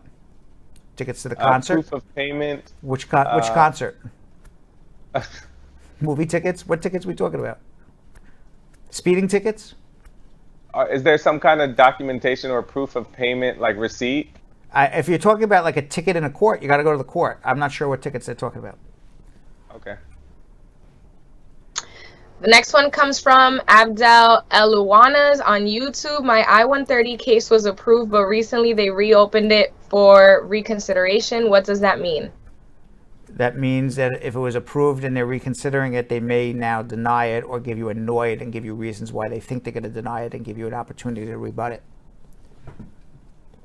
Okay, Mariella Alexander on YouTube asks, I have an approved prima facie from September to February and an approved prima facie from September 2020 to February 2021. No final decision has been made on the case for VAWA, but an extension will be received within 60 days of the expiration date. Now, what does this mean, and how long will it take to make the final decision? I applied for a VAWA in March 2019. You're going to wait a while more. You're going to wait well into next summer. Keep filing the extensions for the prima facie. Gaurava Aurora on Facebook. I joined my wife on L2 along with our daughter, but my wife entered unprovoked into a temporary restraining order, entered default FRO, denied getting EAD, and even changing status to F1 due to non-cooperation of wife's documents. I started accepting minimum wage jobs to battle in the courts to save my marriage and child on Social Security number without EAD. The court granted divorce and custody of my daughter to the wife in April of 2010. I applied to B1 status without mentioning a job accepted on You sound Social like Security this number. person sounds like a disaster. They need a consultation. Yeah. Okay. Next. Damien Downer on Facebook asks, my daughter's in Jamaica and I just got my 10-year green card 1 year ago. Is it best for me to let her come here and file for her because she has a visiting visa, or let her stay in Jamaica? Well, if she comes and visits, she has to come for the intention of visiting, as I always say. You can change your mind 90 days later. Joanne Ferguson on Facebook, how long does an I-130 take to file for my son if he is a citizen? 12 months. And Q on YouTube asks, how long is the processing of an I-485 based on VAWA? Over 2 years. Last one, Vanessa. Mimi Sari on YouTube, what is the I-863 form? How long is the wait for filing it? And how long is the process for an asylum hearing if filing from remaining custody detention? The I-863 form? What is the I-863 form? I know the I-864 is the affidavit of support. Let's see, what is the I-863? Is there an I-863? I don't think there is. Notice of referral to immigration judge. There is. The I-863 is when your asylum application is denied and they're putting you in deportation, where you get a second bite at the apple. That's what it is. All right. Yonathan spoke with Spar and Bernstein personal injury attorney David Moreno about a recent rear-end motor vehicle accident case in which he got his client the maximum he was entitled to under the law. Let's watch and check it out.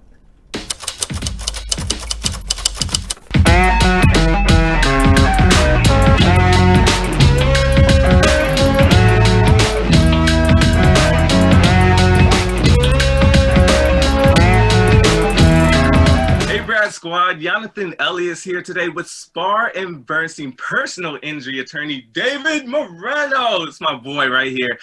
David settled a rear-end motor vehicle accident case in which he was able to get the client the maximum he was entitled to under the law. What's up, David? How's it going? What's going on?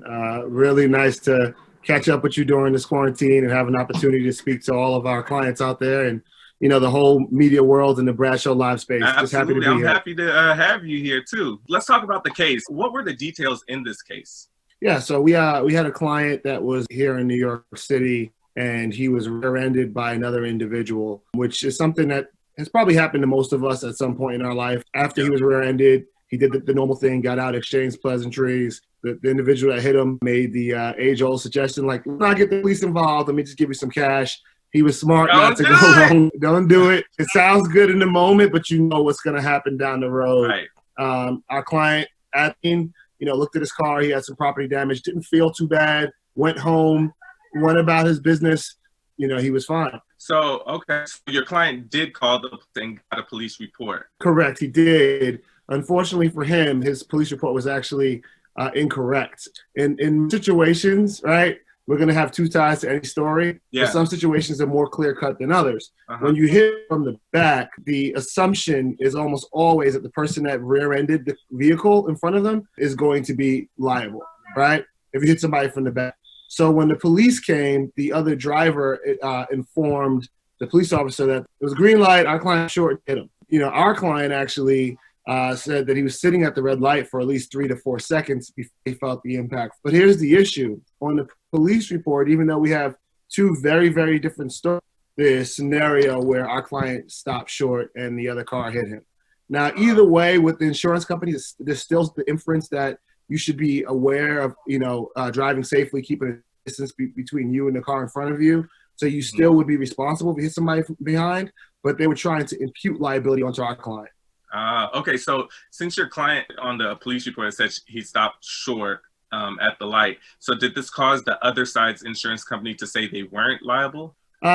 No, they wanted to dispute the amount of liability that they had. Right? They wanted to say to the accident by driving improper. So what we did is we advised our client, and we actually helped him fill out what you call an MV 104 form. MV obviously stands for motor vehicle. Okay. And it's an accident, and this happens in New York City all the time. This happened to my aunt last week, where she was rear-ended. She asked me what to do. I told her to call the cops. She waited there at the scene for 3 hours, and no one showed up. And then asked me what she should do because the other driver, who happened to be drunk, said he was leaving. I advise her to go to the precinct at this point because, no one showed up. She goes to the precinct and they said, well, we sent the radio car out. We can't take your report because you're not at the accident scene. So I said, you know what? Don't even worry about it. We'll do an MV 104, right? Nice. So that's what the focus and the purpose of the MV 104 is. So in situations where there's no accident report for some reason, right, or the police don't show up, or there happens to be an error in the police report. So we create our own document that we're stating what actually happened. In addition to that, when dealing with the insurance companies from a litigation standpoint, we tell them our version of events. Okay. And we kind of reverse engineer the situation to prove our version of events. Very simple. In New York City, there are cameras pretty much at every intersection, whether on the street lights or on the surrounding businesses. So proving who was at fault there wasn't going to be an issue at all for us. Okay. All right. So David, did your client actually go and get medical attention the day of the accident? Our client didn't seek medical attention right away. Fortunately for him, he didn't feel pain right away to go to the doctor from his perspective. However, as a personal injury attorney, whenever you're in a car accident, it's advisable to go to the hospital, not only to protect your case and to document that you went and sought the appropriate medical attention, but also there are a number of different things that happen, physically to your body when you're in a car accident. The number one reason for injury, in addition to your body making contact with hard surfaces, 2-ton piece of metal hitting another 2-ton piece of metal, or however much cars weigh, your body usually is jerked forward and backward unexpectedly. It can cause, tears in your shoulders, your back, your neck. I've seen in your knee. I've seen in your leg. It really just depends. Sometimes you break bones from, making impact with the undercarriage of the car or the steering wheel, or you hit your head on the glass. So any number of things can happen to you when you're in a car accident. Yeah. So it's actually to always go to the hospital. It will make your case stronger because the number one thing that you don't want to have is to have a car accident on Monday, not really feel any pain, and go to the hospital on Wednesday, and then your attorney, when he calls the defense attorney or the adjuster, is like, well, how do we know he didn't get hurt between Monday, Tuesday, and Wednesday, right? Did he fall down the stairs when he went home? So what we're doing is we're creating a record and documentation that on X day, X injury happened. Now, the next thing I want to tell you all is when you go to the hospital after a car accident, thank you to our health heroes. They're amazing. But what they're almost always going to do is give you an x-ray. X-rays are going to be giving you a scan of your bones, right, to determine whether or not any bones are actually broken. What we need oftentimes in car accident cases is an MRI, because an MRI is going to give you the images of your ligaments and tendons that are connected to your bones. So you can't have the one picture without the other. So you may go to the hospital and they'll see that you have no broken bones, and they'll give you a painkiller, an ibuprofen or something like that, and send you on your way. But you're realizing, man, I'm still in pain. I can't sleep. I can't lay on my back. I can't do anything, right? At that point, it's preferable to have had the MRI done, initially. But I do know systemically it's not the procedure of the hospital to do that right then and there. I would advise that our clients ask for the MRI so that way it can be in the medical records that, the client is complaining of back pain. He did ask for an MRI, and they'll send them a referral or a prescription to get an MRI at a later date. That's amazing advice, especially since most of the people wouldn't even know to ask that. So I do want to know, what's the difference between bones versus tendons and muscles in motor vehicle accidents? Yeah. In the context of, and I'm not a doctor at all, but in the context of the law and vehicle accidents, the main difference is the bones are exactly what we think of. When we think of a skeleton, the hard bones you see. An x-ray is going to show any breaks, chips, or fractures to the bones. The MRIs are going to show what we call your soft tissues, your tendons, muscles, and ligaments. Those are the things that connect to your bones to connect your whole entire body together. Those things are a lot more fragile. And oftentimes, like I alluded to before, if your body's not braced for such an impact, you'll have damage to those things.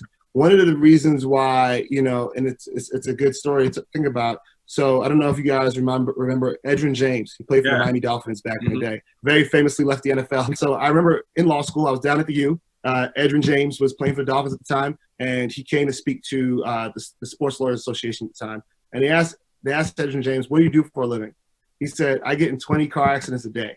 That's what I do for a living." Because when you think it's exactly what he does, right? When you think about the impact of a wearing a metal helmet, right? Running full speed. And these guys are in tip-top shape. They're running, 11, 12, 13 miles an hour, some of these guys, hitting each other at full force. The difference between teams, running into a linebacker, bracing their bodies and tightening their muscles to make that impact. When you're hit unexpectedly in a car accident, your body doesn't have the opportunity to brace itself. So because we don't do that, we are more prone to damaging our soft tissue ligaments. Got you. Okay. So what we all want to know, how much were you able to recover for the client? I got him the maximum allowable recovery under the law. It's important to note in any personal injury case, well, specifically motor vehicle accidents, we all have car insurance for a reason, right? We understand that we have car insurance. That policy number that you get, that is actually going to dictate the amount that your insurance company will pay out, right? If the amount you can recover all depends on who really causes you the damage that is liable for your injury. So if you were hit with a policy and a grave injury, you can recover up into that $1 million threshold.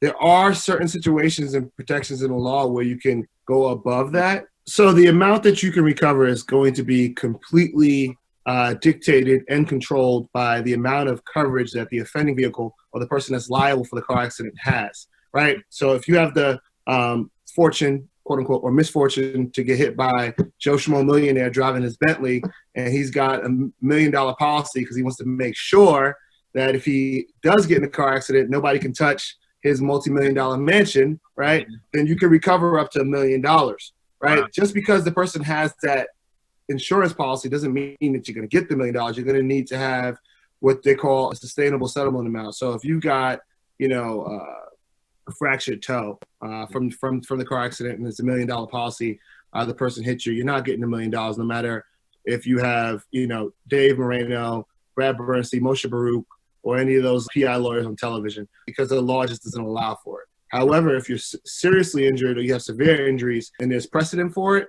then you can get up to that $1 million policy. If you're hit now by someone who is underinsured and has a small policy where the policy amount is $25,000, then even if you suffer some sort of grave injury, you're capped at the $25,000 mark. So unfortunately, in this situation, it's really about the who as much as it is about the what, why, when, where, and how. Right. Oh, wow. So now last, what are the takeaways from this case? Yeah, takeaways from this case, you're not dead in the water if you don't go to the hospital right away. However, always go to the hospital right away.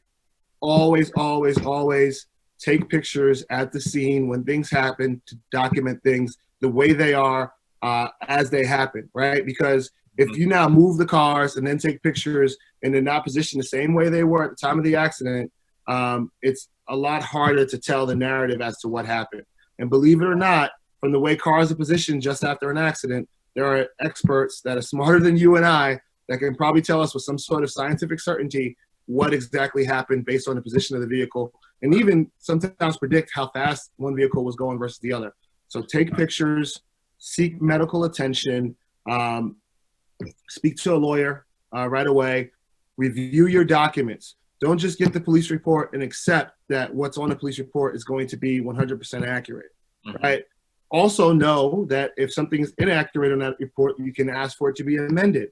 If it's not amended, then you can create your own report. So one thing I'll also add to what I was saying is, there are a lot of times when folks, for one reason or another, don't want to have law enforcement involved. The most common thing that you'll see in those situations is they'll be offering some sort of monetary compensation to not involve law enforcement. That could be for a number of reasons. I don't want to speculate as to why. That could be a person could have a warrant, maybe they're not insured. It could be any number of things.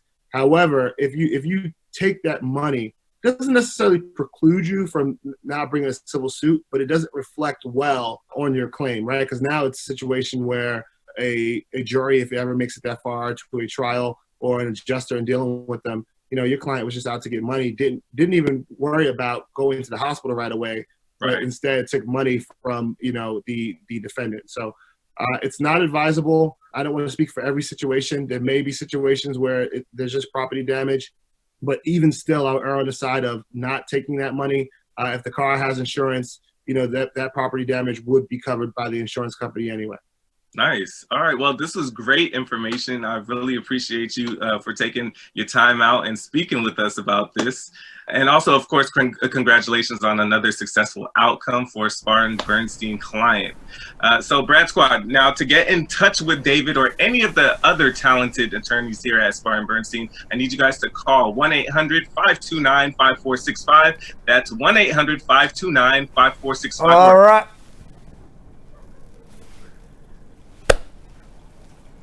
Well, I figure I'm going to do the speed round with my mask on because I think somebody's trying to sabotage us. What's wrong with me today? I was like, what's going on? I'll explain all this later.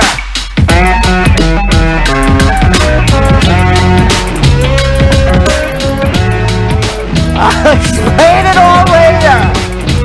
All right, 9 questions. 9 questions in 50 seconds. All right. I have a common card valid for a year. Can I travel even if my I-360 got denied? No, you can't travel anymore with it. Can a person with a B1, B2 visa change his status if he wins a DV lottery in the U.S.? Yes. Do my children under 21 need a work authorization if my VAWA is approved? If you want him to get a social. Is it an immigration problem if you marry a guy twice your age? No. Can my father petition me even if I'm not his legitimate son? Yes. Can you e-file once you receive an I-10? Yes. When will USCIS resume fully in Jacksonville? I don't know. Is it better to start your essay now or after the election? I have no idea what essay means. Is the I-765 EAD premium in effect? No. What does essay mean? Is it better to start your... Did I miss this abbreviation? What would this abbreviation be, Yo-Yo? SA? I don't know. I have no idea. Okay, I'm like... I don't know, and I have no idea when will Jacksonville open? I figured you wouldn't know that. How would I know that? Like, Magic 8 Ball. I mean, that's a Magic 8 Ball question. When will the court in Jacksonville? What, the courts in New York aren't open yet. And New York's doing a lot better than Florida with coronavirus. Right. SA is not skilled work regional visa. I don't know what SA means. Yeah, I don't know what that is. SA. I have no idea. All right. Now we can do balloons. But we're doing comments of the day. Comments of the day. I didn't see the balloons, but okay. All right. Our first comment of the day comes from Abiodun Jimo saying, for your complicated immigration issues, don't look or go elsewhere. Come to Brad and Company, the gurus in immigration law. They will simplify it. All right. Very nice. Thank you. Our next comment of the day comes from Carol Anderson, the Tiger. This show's my favorite show to watch. I can't miss it for nobody. If my remedy and my go-to every day of the week. Thanks, Brad team. Thank you, Carol. Yeah, she's always watching. We love Carol. Yes.